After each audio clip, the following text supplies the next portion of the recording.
All right, folks. Finally, welcome Radiant to the team ADL ban. Season 2. It's week number 4 and our first series, and, well, who knows, maybe our last series of the night with the way things have been going. Thank you so much for joining us, guys. It's No Earthspirit versus the NA Rejects.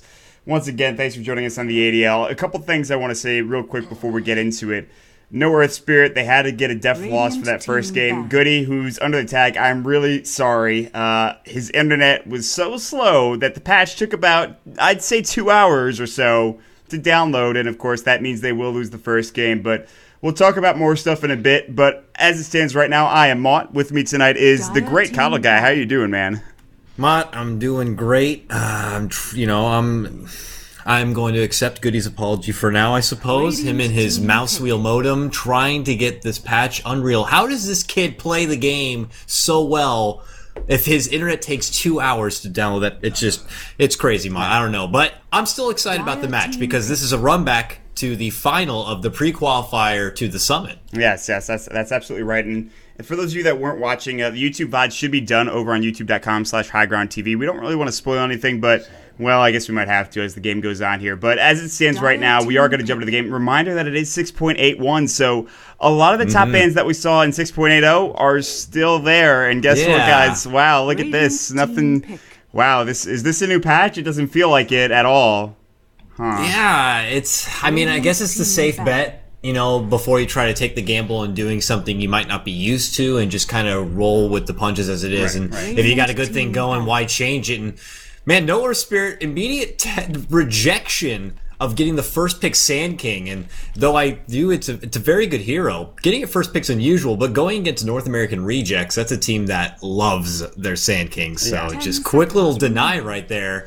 And North American Rejects, they got to be a little heated right now. They had to wait so long for this game. I'm sure they're going to be out for blood on Well, Goody. listen, they got their def win. They got their FF win, and that's really what I think they're happy about. I mean, to be fair, they did wait an hour, and, like, you kind of have to give it to them at that point. Like, there's no reason not to give them a def win, so it's not really a surprise. And I don't know. We'll see. I mean, this is going to be a brawl, though, I think, this one game, and this is important. This is a game that kind of leads to bigger and better things for some of these teams going into Group B into the playoffs as well. I mean, we're getting close, actually. 10 We've already gotten seconds through remaining. 3 weeks of the ADL. We're getting very close to the playoffs right now. There's actually going to be a 5 large break seconds between remaining. the qualifiers and now, and I do want to talk about that a bit. We already talked a bit about the patch as well coming out, but Reserve time. the TI4 qualifiers, they have been announced. The TI4 invites have been announced, and, well, for the qualifiers, Radiant every single team pick. person that's participating in the American qualifier is also participating here in the ADL. So that's amazing. Congrats to all the teams there. Of course, I believe one or two Dire teams are team missing. Isurus didn't get a spot, nor did Shadows of the Past, unfortunately. But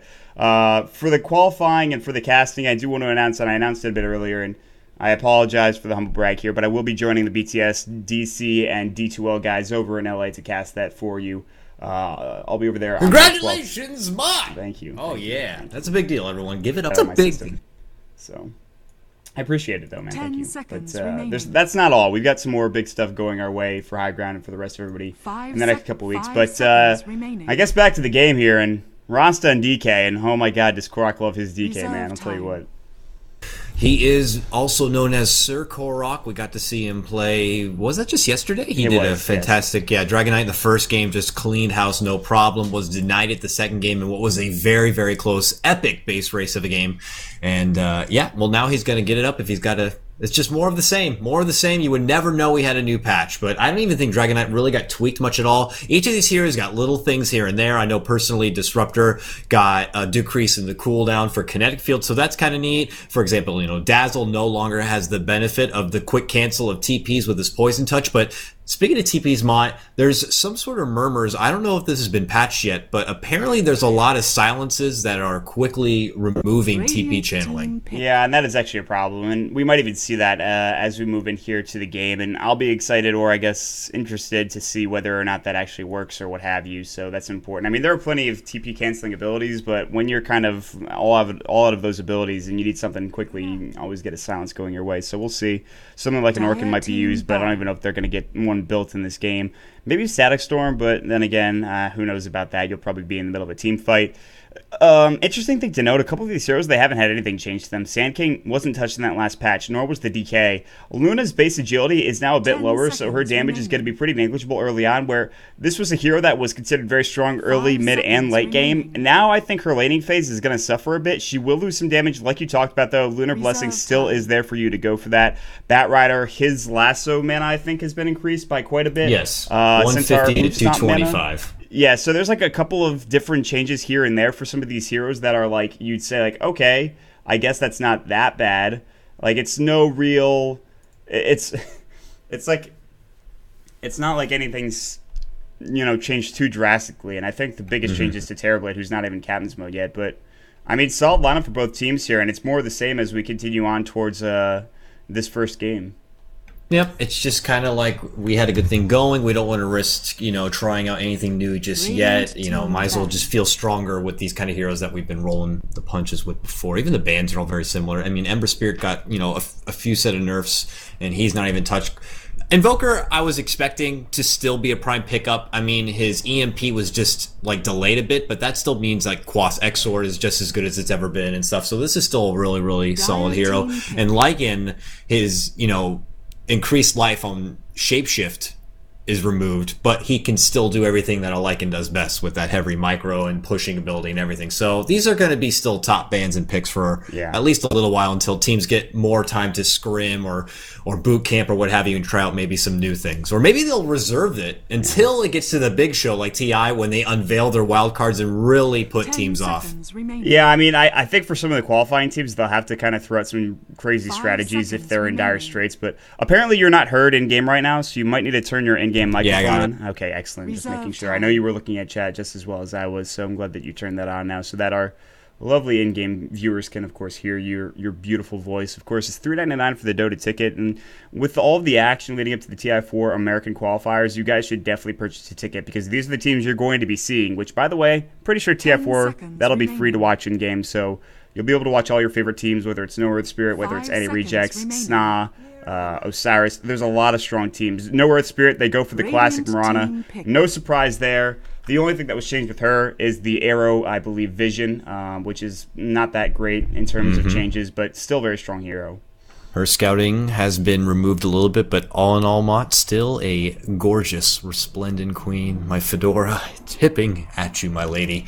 So always excited to see her in the matchup. She's one of the most top picked. I believe I just saw the stat not too long ago from actually Nahaz, and he said it's like mediocre, 50-something-ish % win rate. So she's always been able to perform, always so flexible. In this particular matchup, we're expecting her to be more of that core kind of lineup. So when she falls into the core category, she's got a few more items she really needs to buckle down and grab, but she also has a lot of versatility with those kind of builds. So if they decide to go more push heavy on North American Reject, she can look to build into something like a Maelstrom. If they are looking like they could use some additional minus armor, they can go down that route. It's just, they have to see. But North American Rejects, I'm really curious what this fifth and final grab is going to be. It's got to be their off laner. Nyx Assassin's still in the pool. I don't think he's been changed up too much. In fact, his impale does go through Lincoln, so that's something nice. Yeah, that's I think a lot of the heroes that were really strong in the scene, they received nerfs, but nothing too drastic. And there were some heroes that received many, many good buffs. You look at, Sven and how much damage he's got at his base damage now, and Jakiro to a certain extent, Huskar kind of. A couple of these heroes have been buffed pretty significantly, but Brax is going to go for the old standard Nature's Prophet in that offlane. There's no surprise there, and especially if they do something like aggro trialing this up, but it could be an aggro try for both sides. You think about a Sand King, you think about a Rasta and a Mirana together, that's a lot of damage, but Relic is going to be playing up with the Mirana right now, which is very, very interesting. We usually see Relic play that mid-roll, and he's the only one that could go there right now as it stands because they have the Centaur and the Bat Rider. You usually see these heroes facing off against one another, but I don't know. We'll jump into the game. It is going to be game number 1, I guess the only game between these two teams tonight, as there is that FF win going NA Reject's way, but I think 2 solid drafts coming out for both sides here. Yep, I'm really eager to see how they're going to make it work. North American Rejects' team doesn't seem very aggressive whatsoever. It seems like they just kind of had a motive. They want to get up some farm, and then down the road, maybe later on in the mid-game, we'll try to make some pushes happen. If you want to do rat or split, we'll go with that route. But not a lot of movement. I'm not suspecting they're going to have a lot of movement. It seems like Luna's going to park down, get her farm. The Dragon Knight Korok's going to sit in the mid lane, park there, farm. Maybe if he can sneak a tier 1 tower Dragon Form, that's great. And these supports are more for the babysitting. And then, of course, Furion's just going to do what he can in the off lane. And if he has to fall back into into the jungle, he can do so. Yeah, I think their lineup is a bit more standard, I'd say, than Ban Earthspirits. But speaking of their lineup here, let's go into the introductions real quick. We've got Snaking on the Luna, who actually picked up Boots of Speed and Ring of Protection up first. That Ring of Protection probably going to be built into a Basilius and then an Aquila. Not too bad there. Sir Korok, the Knight, will be on the Sir Davian. That's going to be the Dragon Knight there, probably in that mid lane. Brack's going to be that Nature's Prophet solo or off lane, somewhere along those lines. Fog going to be on the Disruptor, and 1437 going to be on the Dazzle, rounding out your NAR lineup. Yep, and in typical NAR fashion, like we've seen every game, they like to go very aggressive early. They roam into the jungle and already plant this ward over here to block out one of the side camps, preventing a bit of jungle action there for the Sand King, I would assume. Anyways, going ahead, introducing Ban Earthspirit here. This is going to be a nice run back to the finale of the pre-qualifier for the Summit. We got Relic up here in the top lane on the Resplendent Queen. Mirana, actually not going to be in the mid as is usual, but I have seen him do these safe lane cores every once in a while with the Invoker or Mirana or what have you. Nearby in the jungle, we got Evan playing support, Shadow Shaman on the Dire side, so that's pretty sweet. Right behind, we got I Am Really Sorry, aka Fanasoyon, aka Goody, with his potato internet, representing the Sand King. Mid, we got Bricks doing the old school mid lane Bat Rider, and then finally bottom, we got Half Fried Egg Roll playing your Centaur War Runner. That'll round out the lineup of Ban Earthspirit or North Spirit, and it's going to be try versus try up here in the top lane, and both lanes equally as deadly. I mean, once you start getting your Lunar Blessing levels up and Lucent Beam, obviously, it's a lot of damage to deal with. Arrows are going to be your #1 priority to avoid here if you're on the side of NAR, and if they can avoid it, they'll be absolutely fine. Luckily, 1437, he picked up an Illusion Rune, which kind of helps out with that to a certain extent, but in terms of last hits, it's just starting right now, and we'll see if Snaking can get it done. Let's look at his base damage. 47 plus 14. His base agility kind of low now. It's at 18. It was at 22, I believe, before at level 1. So that does obviously lose you a bit of damage, and, well, not only that, but, you know, armor and what have you. So I think he'll be okay. He'll be able to get that agility from his other items, and as long as he can have a decent laning phase, he'll be in a position where he could certainly carry late game. Snake King's one of those guys, and we've seen it from time and time again, that even if he's crippled a little bit early in the game, this man can find the farm. He is an excellent PvEer, and he gets shit done. I don't suspect he's going to be too aggressive once he reaches his level 6 and trying to find out a lot of action. Maybe just kind of sit and rice instead, but we'll have to see. But regardless, I'm expecting him to build up a lot of farm. I don't know if it's going to be enough to, you know, really battle out of this mid game, but down the road, they definitely have the advantage in late game. Yeah, I'd agree with you 100%. So we'll see if they can get there right now. They actually pinged on Snake King, thinking about making it go on him. The problem is they have to initiate with the Sand King, probably the Burrow Strike or Hex coming out. I believe he might have Hex here early on. Looks like he actually picked up a point in Ether Shock for whatever reason. Looks like he wants that burst damage instead. The last hit battle mid going the way of the Bat Rider, but only by a little bit. Bricks is going to slow him down with the Sticky Napalm and take down a DD rune for himself. That's a big pickup coming out for the mid lane Bat Rider. Korok is going to have to be very careful. Even with a point in Dragon's Blood, he's going to have to be very cautious when it comes to the Sticky Napalm and right-click stacks there. Fogged, backing off now. Relic coming through. Arrow's going to hit. It's going to stun him for a second. Are they in position? He might kinetic field just to save his own life. He will be fine there. A little bit of mana being expent, but now Snake can get a third out of the Lucid Beam as well, and they will back off. And close call there for Fog, maybe getting caught out of position just a little bit. Yeah, he was kind of pushing a little too close to the tower area. I thought, oh, is he trying to sneak out a glimpse? But then I clicked on him. He doesn't even have a glimpse leveled as of yet. So I would hope he leveled up to at least the next 2 levels. It's such an amazing skill. But he almost got caught out, but his team was nearby to help out. It's also funny to note, we didn't say, back in the base here over by Ban Earthspirit, they put down a ward right by the fountain. So that might have been a miss ward out. But oh well, they don't call for a remake, that's for sure. I think it's actually to make sure that Brax doesn't TP in and try to snipe the courier. Might be. Oh, that probably makes sense why it's actually outside. Because, well, you can't put it in the base anymore after the patch, and I don't expect them to trade the wards and kind of fumble it up. It's really difficult to do that, and I think it's really just so Brax doesn't TP in, and if he does, then they'll know, and he'll be able to move the courier away. So they're just being precautious, but that's a waste of a ward that, you know, you might as well put somewhere else, I guess. But then again, it's Brax. No, you're right. I didn't think about that. It's been so long, I guess, since I've seen Furion really come into his own, and if Brax's playstyle is very aggressive, that makes a lot of sense. They're making to go on top lane here. Kinetic Field, Thunderstrike, putting out some hefty damage, and Brax makes the TP in. We were talking about him being aggressive. There it is. They might also take Goody as well, who steps out. One more right click, actually the Lucid Beam. allowing Snaking to get the kill, but will they get a run back here on Brax? A few arrows to fly out, but he actually makes his way out. That's huge. That's 1,000 gold for him right now. He can pick up his phase boots if he wants to. He might just go for that Midas straight up, but I've always been a big fan of phase first, and he will go for the phase first item. That's a nice choice coming out, and 2 quick kills going top, and all of a sudden this aggressive tri lane is starting to pay off. They did have to rotate out Brax from that bottom lane, which means that half fried, he can get some decent farm. He's at 200 some odd gold, level 5, almost level 6. That's really important to have that level 6 in Stampede going your way. But, yeah, no, that's a couple of quick kills. They would like to have gotten Relic, but obviously difficult to do considering he has Leap. But mid lane, there was a rotation from the Sand King, maybe looking to go here on Korok. Korok backing off very far right now. He brought his bottle back in. He's got 12 magic wand charges as well. No level 6 just yet, but he'll have it very soon. Brick's also getting closer and closer to that lasso, but as it stands now, 5 minutes into the game, it's looking okay for both sides. Burrow strike into the mid lane. It looks like now Korok maybe in trouble. TP coming through from a hero. It's going to be 1437. Now they're going to try to turn this around. Bricks, Shadow Poison going through, in some trouble. He will fall down. Excuse me, Poison Touch. Now the Glimpse back in. There's Fog to the backside. He did use the Sandstorm. Doesn't matter. Breathe Fire. Fog getting burrowed out. Can they get this kill? There's the Thunderstrike. Is it enough damage? Absolutely is. He will fall. And Fog getting the kill. They were chasing him down just in case, but now 4-0 in NAR with a couple kills in that mid lane. Very nice. Quick little pickoff coming their favor. 4-0. Unbelievable. North American Rejects out to a very solid start. Bricks makes his return to the mid lane, and it looks like there's a bit of a party here for at least the Radiant side. As they're pushing up the hill, they're going to take advantage of that Dragon form and try to get a few pot shots into this tower and try to whittle it down and just get a little bit of extra gold in their favor. And do also want to note that half-right egg roll man in this bottom lane, Centaur Warrunner leading the charts as far as CS. He's finding his farm, and this man's going to get a blink dagger rather quickly at this rate, and that could change the game a little bit in their favor. Yeah, I'd expect to see maybe a gank down in that bottom lane just because he is getting free farm. Normally you wouldn't do that for a Centaur Warrunner in an on-off lane, but I feel like they might rotate down there at some point in time. Korok will sit mid. It's not going to be him. It's going to be the supports helping out down in that bottom lane with Brax to sprout up and what have you, especially with phase boots now. They'll have to be careful, but he has that option. Snaking's getting plenty of farm top, but not as much as you might think, with only 15 last hits, and that might be part of the change. But they're going to go on Evan. There's going to be the Poison Touch, the Lucent Beam, the Ether Shock as well. Might use the Shackles, not going to matter. The Arrow, he's going to have to avoid it. 1437 is going to tank it up. Not that it matters. They get a kill. Brax goes down bottom. Looks like we have a rotation coming in from Goody. Top lane. They're trying to chase after Relic, who's way out of position. The Thunderstrike, that'll get the kill. It looks like with the last tick going for Fog. 6-1. But it feels like, yes, they've got this kill lead, but maybe not as much farm because of it. I don't know. Yeah, I mean, they're definitely putting a lot of focus and finding prime opportunities to get quick little pickoffs and not paying as much attention to CS, but it's still gold nonetheless. It's still coming their way. They're getting a lot of lane control at this point, and now they're pelting away this tower, which is getting very low very quickly.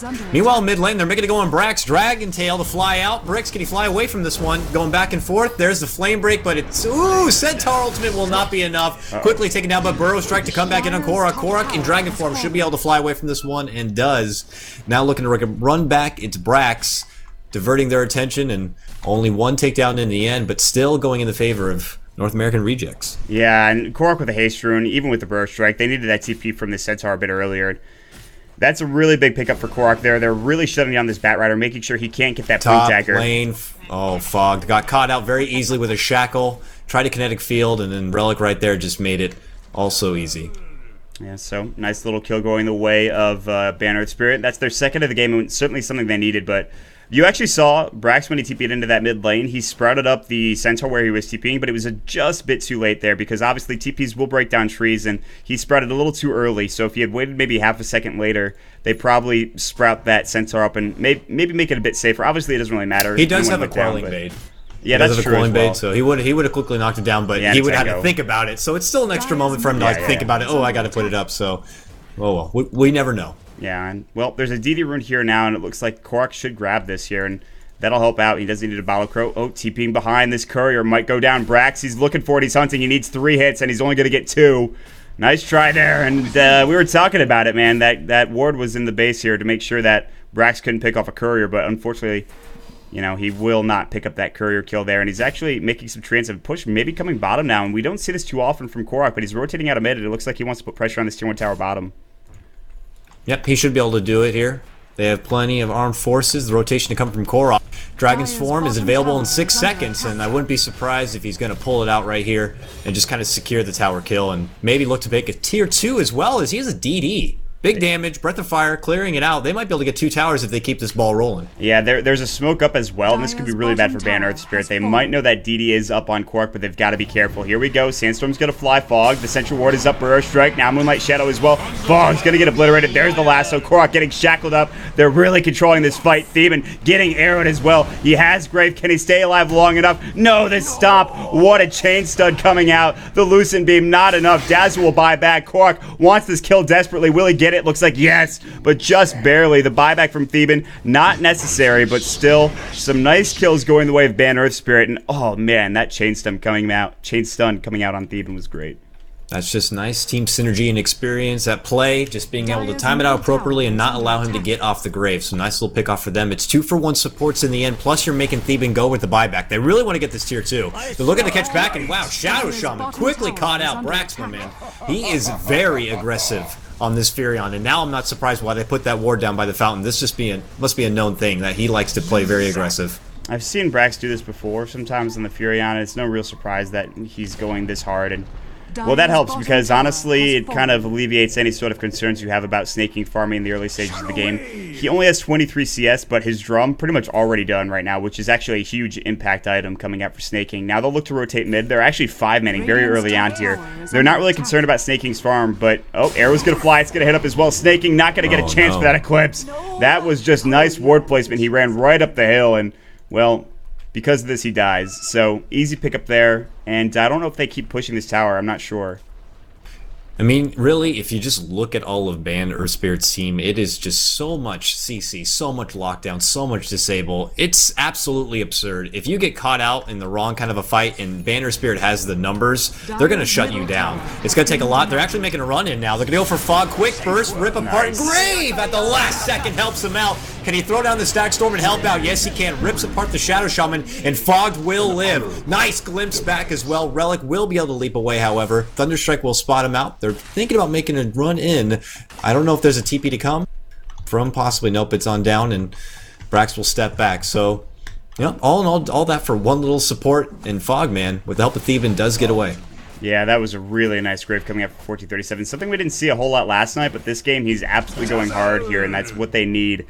They're really not catching him out of position first in the fights. They're able to get the graves off, and that just makes the life of Ban Earthspirit really, really, really, really miserable here. But they have so much, I guess, mobility to say. They have Blink Daggers upon Leap, upon all of that. But Korok looking to jump in. The Dragon Tail blows Evan up with the Breathe Fire. Poison Touch gets disjointed with the Leap there.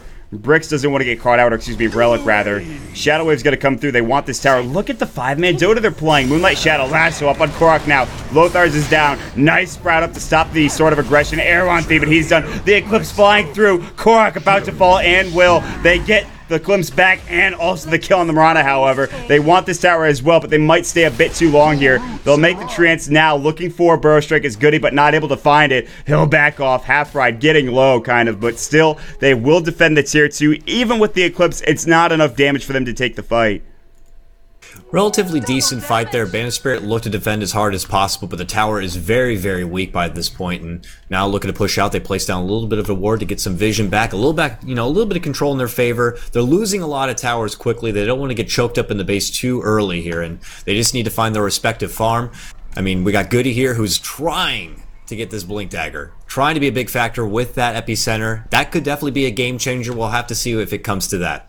The interesting thing here, I think, for the most part, in talking about pushing, is that they have a Rasta who has his Serpent Wards, and they're keeping him inside of, I guess, his side of the river, which means he can't place those down to push whenever he wants to. He just got 6, I suppose, which is one thing to keep in mind. And the thing is, it's weird. NA Rejects with a team that's maybe not as 5-man heavy, they're playing 5-man a bit better than Ban Earthspirit are. I guess you could argue that Ban Earthspirit in the past couple of fights have been doing okay, but now with Rejects, they're going to go ahead and smoke up and look for a potential gank, and this time it might be on Brix, who's going to blink away, but they're going to cut off his path of retreat. Korok has glimpse, Elder Dragon down. Yeah, and they do have Glimpse like you talked about, but the Breathe Fire, oh, he Fireflies just in time. Brix just spotted him out. There's the last, so Korok getting caught out. The TP coming through. Blink Stomp, Korok in trouble. Nice Static Storm coming through. The Shadow Wave as well. Korok, Elder Dragon now ready to go, but they do bring down Brix without it. The Lucent Beam going to go on the Centaur, but they will back off. They're not going to look to re-engage here. They lose the Bat Rider pretty much for nothing, essentially, and, well, at least the Static Storm is on cooldown now, I suppose. Now, looking to push forward with the help of their little tree friends. We got a nearby goodie. Trying to make something happen maybe with the epicenter. No blink on hand. We'll have to try to man up instead and run in, or maybe use the power of the Centaur ultimate, which they do have available. They throw out a bit of a weave. Korok running in, there's the jump, Burrow strike, quick burst down, and Snake King is out of here. Now, Korok looking to pull back, Dragon Form, Centaur eating a lot of damage, nice glimpse back on Relic. Relic can get away, Moonlight Shadow to the temporary help out, but stuck in a corner. No one puts Relic in a corner, arrow to fly out, Theban. A lot of damage, and the wards, huge damage coming out. There's the epicenter we've been waiting for, and 4 down all day as they look to defend, deny it, oh, could not deny it though. Oh, quickly burst out and make it 5. A 5-man wipe. Half right egg roll dominating. Unbelievable putback by Banner Spirit. That was a really good back off into re-engagement coming out from Banner Spirit. Relic, he started things off with that arrow up on Snake King here near this tower. Then they caught him out of position and killed him. And despite how much damage Korok did with that breathe fire, really good counter engagement. They used the Stampede and Moonlight Shadow to get away. The Sentry just barely out of range. It was here. And I think the Mirana was here just barely missing the range, or at least they couldn't find her. I think she was fogging them the entire time. And well, that is a huge fight, because now it's 13-12 at 15 minutes in, and Ban Earthspirit, well, they're already down 1-0 in the series, and it's a 2-game series, mind you. Of course, one of those games going to a def win to NAR right now. The NAR still have a 5,000 gold lead because they did get that tower. They couldn't get the deny, but now there's a 5,000 experience lead coming up for Ban Earthspirit here. Maybe they look to try to take a sneaky Roshan here at some point, but maybe also NAR look to continue to farm and just try to get things going their way. We'll see. I don't know. Yep, naturally being on the dire side, you hope they have a little bit of advantage to try to sneak something off. They already have one bit of a ward right here to kind of catch things out if they want to make anything happen, but I don't think that is on NAR's agenda. Now they're looking to go possibly back into the jungle. Now, if Fog catches anyone out, that glimpse, especially at level 4, will get you, and it will bring you back. This thing is massive as far as range, and look at that. They put a ward down very nicely by the little bit of that neutral camp right there. This is one of my favorite ward spots, instead of going with your natural pub on top of the hill kind of a thing. You can really see a lot of movement in the jungle, and you can get a quick pick off. Yeah, I like this ward a lot. I'm also a big fan of the ward here on the high ground over here, but that's a bit further away and not maybe as aggressive, so I agree with you. But the thing is, they see Fog. They don't have a sentry here, so Fogged is maybe going to get caught out of position, and he's getting closer and closer to that mech now. The Stampede, the last, so Brick's coming through, arrow definitely off the mark, but it doesn't matter. They use pretty much every ability in the book to bring down Fogged and that annoying Disruptor, so he'll go down for 26 seconds. And now Ban Earthspirit, they've been forced to play as 5. This has opened the map up a bit more for the NA rejects, but still, they're losing heroes a little bit left and right. Not as bad, though, you might say. Yeah, hopefully they grab a couple of sentries, move in, and remove some of the vision that's being put out in their own jungle right now. You can see a sentry as well, even behind Korok, trying to scout things out. He's just kind of taking away that farm from the jungle, from Banner Spirit, and I'm sure once they have the motivation, everyone back together to look to make a formal push happen, especially in this mid lane. The tier 2 is so low. There's the sentry coming out, and it will be denied by Theban. They're looking to hunt him down, but a battle of the wards, if you will, as Evan and the Sand King will deny them all apart. Yeah, ward battle is something you don't want to get into. Koraki Lothard up, Burrow Strike away coming after the Sand King. They realize, they sense, they smell trouble. I'm not sure if they saw that Elder Dragon. Glimpse back in, though, on the Mirana. The Static Storm as well. Relic has nowhere to go. Can they get this kill? They'll use the Dragon Tail. No, they don't even need it. Look at the right-click damage, and, of course, the Nature's Wrath Eclipse is going now. This is a lot of damage. Evan falling solo. The Centaur as well. Brax has got a double. Bricks in trouble, making his way out of there. Now they're on the chase for Goody, who's getting chased down by Fogged. He's got Glimpse, but nice Sandstorm to disjoin it and, of course, get out of there as quickly as possible. They lose the tier 2 tower. Not a good fight for Ban Earthspirit. And now it looks like rejects. They've taken down all of the outer towers. Maybe they go for Roche next time around. Maybe they go for high ground. They've got a lot of options. Also, a quick shout out to both eHug, Pandago, and as well as CMB Ned for getting a couple items right there. So a couple of celebrities in the house. This shit is rigged, that's for sure. Now making a run back, Banner Spirit feeling a little down after that recent engagement. The score, though, 16-14 here. So as far as on paper, they're not too far off. But if you take a look at the map, there is just nothing done for Banner Spirit. Not even a tier 1 to their name. And they have a Rasta on their team. They really need to try to make some space and get some tower income coming their way.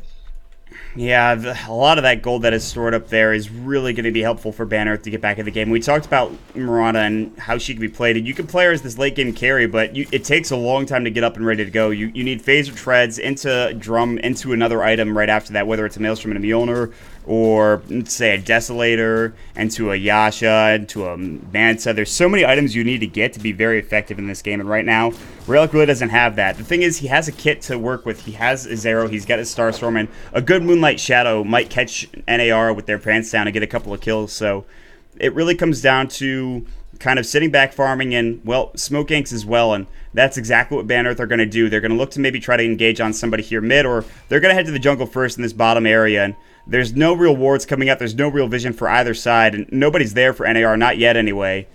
But we'll see if they're able to catch somebody out of position. Brax is going to push top now. He has his Necro 3 done, and yeah, this is it. This is what Brax, and this is what Nature's Prophets in general will do.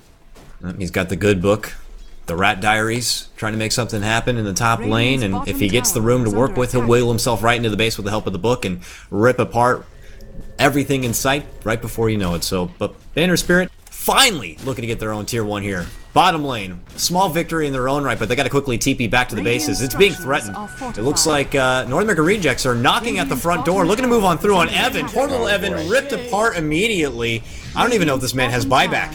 He shouldn't. I mean, he's Rasta, so... No, he does. He does. Wow, look at that. I'm wrong. He does. He might want to consider using it and getting those wards in as a bit of defense, because they're looking to make a go. He's done for 20 tier 3 seconds. is done for. I don't know. They already used the glyph, and maybe it's worth it. But on the backside now, Epicenter coming through the lasso. Nice Grave Unstaking a bit early, however. Goody out of mana. As you can see, they're focusing him down. No, Korok getting focused. He's in trouble. The Starstorm getting the kill, and the Batrider's Firefly cleaning him off. But the range racks taking a load of damage. This Necro Warrior doing work to Trance as well. Will they be able to finish it off is the question. It looks like just maybe no. It'll stay alive at, of course, only 52 HP. No regen coming out for that range racks, but oh, so very close. And well, that was actually a nice disengage as well from NAR. They only lose Korok, which is a big loss, but still, they're not too concerned about it, I don't believe.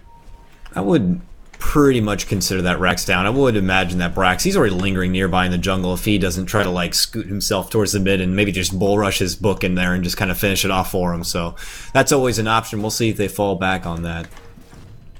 I like how you call it the good book, like it's his Bible or something. It's like Bulldog 27-1 today. My Necro The testament was said on this day that I would venture to the top lane and pull out many Treons and push with the power of Noah. The power of Noah. Necro units were actually on the arc. That was, yeah, standard stuff from Brax right now. He's playing really well. 2,000 gold in the bank, as you can see. But, well, this is... The good book isn't going to save you from this, Brax. Ripped apart.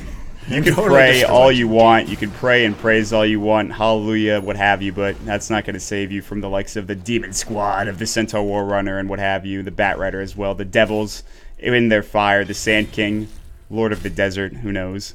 That's just too much. That's just too much to deal with for Brax, obviously. So he gets caught out. He goes down for 30 seconds, unfortunately. But a loss that they can afford to take now, I suppose. It's 17-16, but there is a 10,000 gold lead, and that thing just jetted right up. And well, now it's kind of plateauing. But there's a BKB done for the Luna here, and Snaking. I was actually wondering whether his farm was kind of dipping down in the beginning stages of the game because of that agility change. Either way, it doesn't matter. He's not really getting CS, but Korok, he's going to go hard on Goody right now. Lucid Beam's going to fly as well. Now Sandstorm as well. Burrow Strike, not going to matter. The Thunder Strike, that's enough to get the kill from Fog. This has, like, been the MVP ability. We've talked about Glimpse so much, but, like, how many kills has Fog gotten because of Thunder Strike this game? Well, I guess 3, but still. Yeah. The range on pretty much all of his abilities is just so intensely massive. It's ridiculous. And it provides a little bit of splash. I love it. I love the whole ability altogether. I think it's a fantastic hero, and with everything they got right now, the good book and all, they're pushing down the mid lane, and this is a Rex taken down, and now a wounded Ban Earthspirit. I don't know. One set of Rex down. Can they come back from this? I don't think Miranda nearly has enough to try to put the team on her back, and they're actually looking for a second set here. What is that? What? The courier? Well, what are you doing? It's like, hey, I like turtles, palm guy, and whatever. Here's your items. Like, oh, okay. Blink Lasso. Korok pops the BKB right now. He should be okay. Not taking any damage. Epicenter going, oh, but the glimpse back from Fog. What a player. I don't even know if the Epi got off. Meanwhile, the Static Storm coming through. There's the Dragon Tail. Relic getting caught out. He's got leap. Doesn't matter. The Stomp is up. They've War Trap Snaking. He might fall to this, but he doesn't seem too concerned about it. And it looks like he will. No, he'll stay alive. The Mech. The Shadow Wave. Oh, but there's the Double Edge coming through. The buybacks coming in from a couple of heroes. Theban on the run. No grave for 25 seconds. He'll Shadow Wave himself again, but he should fall here. And a double kill coming out from Goody after he could not get his Epi off, which would have been huge. What a glimpse from Fog. They still lose one range Rax down in this bottom lane and that mid Rax like we talked about already. It would take a pretty tremendous throw for them to still get back in this one. There's just too much momentum going the way of NAR right now, and all it takes is one simple good push happening in the bottom to finish all things off, and if they win that fight, it's pretty much all done. But look at this, a nearby Korok. Invised up, scouting out bricks right here. Yeah, Brack's making a TP in. There goes a big ultimate, and it rips them all apart very easily, and there goes the Bat Rider. Now already down 4-5, and we'll see if NAR want to congregate together to make something happen. Yeah, there goes the neighborhood even, I'd say, after, well, what's happened in this game for Ban Earthspirit. 24 minutes in, and they are having a pretty rough time. So we'll see if they can defend their base and maybe their last set of racks, well, besides bottom, obviously. But top is where NAR are going to look next, as they have their sights set on this Tier 3 and this set of racks as well. And with all of their abilities pretty much up, except for Nature's Wrath, which they really don't need, they can push in. The Necro's up now as well, the Good Book, as we've called it. Korok now with the BKB and, well, the Shadow Blade. He's even got a Hyperstone to his name, so his Salt Cuirass is going to be done next. And Brax is going to TP home, it looks like. Get some regen going and then come back in with maybe another item here. Snaking with the BKB, Helm of the Dom done as well. They have that gem up. It's going to be unfogged. And this is a huge army coming the way of top. This is a large creep wave. They'll weave up. It only got on 2, but the 2 heroes that matter most. Korok's going to try to go on the high ground. There's the fortification of the glyph just being used. And now the Necro Archer, look at a mana burn. Goody right now. He's just doing a bit. Kind of annoying there a little bit. But, yeah, it looks like they will take this Tier 3 without any contention, at least right now. Nope, this is pretty easy. Just a solid siege to do, but you gotta do something. Jump in for Korok, pull him back. Let's get him down, boys. Burst him down with the stomp, and he does fall. But so does the Rax. Rax getting ripped apart at the moment. They pull out the pipe. Flame break forward. Snaking pops the BKB. Looking to ham up right now. Pops out the Eclipse. Here comes some right clicks. Can he take anyone down? Grave saves out. Brax, in the meantime, who's trapped, ends up falling in the end, and a quick buyback coming out as Goody wants to try to save things, but it might be too late. Second Rax under the gun. There's a nice burrow strike forward going on Theban right here, but the big glib sends him all the way back, potentially to the fountain. Arrow will miss, and it looks like North American Rejects, if they want, can make their escape, but they're hungry. They want more. Snake King leading the charge right back into the base, pops through the front door, says, how's it going? Throws out a few glaives and wants to rip apart the Rax, and will do so. Very nice for North American Rejects to kind of clean up the rest of what's left. Fog has been my MVP this game. He hit about 3 glimpses in that fight that were huge. It was a little late already. The Epicenter was going to come through and clean up, but guess what? Fogged. The Epi got off, but he glimpsed him back before he could use it. So all of that worked for Goody, not going really to any sort of, I guess, help. But now Fog getting caught out. Nice grave from Theban, but this should still be a dead Fog. Stomp's going to go through in the right click. It wastes a bit of time there. Now they're chasing after 1437. They'll use the Stampede. Korok getting slowed up. Now he BKBs. No Elder Dragon, but he's doing work on Relic. Relic going to fly. There's the last one. Snaking. Buyback from Relic. Burrow Strike is up. Snaking. He's got to use that BKB. It's ready to go in a second. No, he's going to fall instead. Now Korok with the double kill. He is going ham. Now he's got Elder Dragon in 1 second. He can pop it off if he wants to, but looks like no, he won't. He'll back off with the creep wave following him right now, but who else will go in? Snake King. He's actually bought back into the game for whatever reason. That is a bold strategy. Hashtag the king. What's the courier doing? No, don't do that.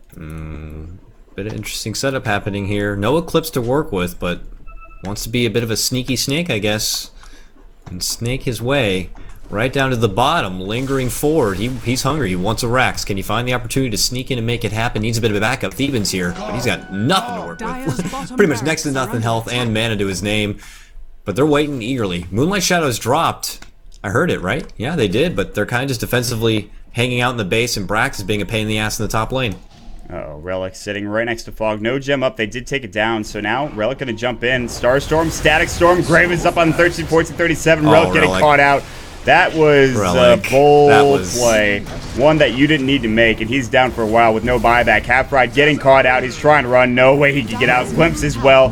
Goody getting caught out with the Dragon Tail. He'll fall. GG finally called, and a pretty one-sided game coming out for NA Rejects. They will take the series 2-0. And in pretty convincing fashion, obviously only one game being played, but good stuff, I'd say, good stuff. Yep, very dominating performance coming out from North American Rejects. A questionable move right there at the end by Relic playing Leapfrog with Fogged, and then easily gets dominated with the Static Storm, but I think they'd pretty much known it was over by that point. Strong performance, 28 minutes in. We could have played 2 of these and how long we waited for it to begin, but, well, at least it's done, right, Mott? Yeah, we are going to be finished with this series, and, well, North American Rejects, though, they're not done. They've got another series coming up. It's going to be up against CNB Esports, the Brazilian squad, coming out in full force. We'll see if they can take a game off, or even two, of NA Rejects, who are playing pretty much on top of their game with the exception of that one game they played yesterday. However, we are going to take a quick break, guys. Make sure you stick around. AmericanDotaLeague.com for all of your ADL information. Once again, my name is Mott with me is CattleGuy. You can follow us at Twitter.com/MottDota2 and Twitter.com/CattleGuy. Stick around. We'll be right back.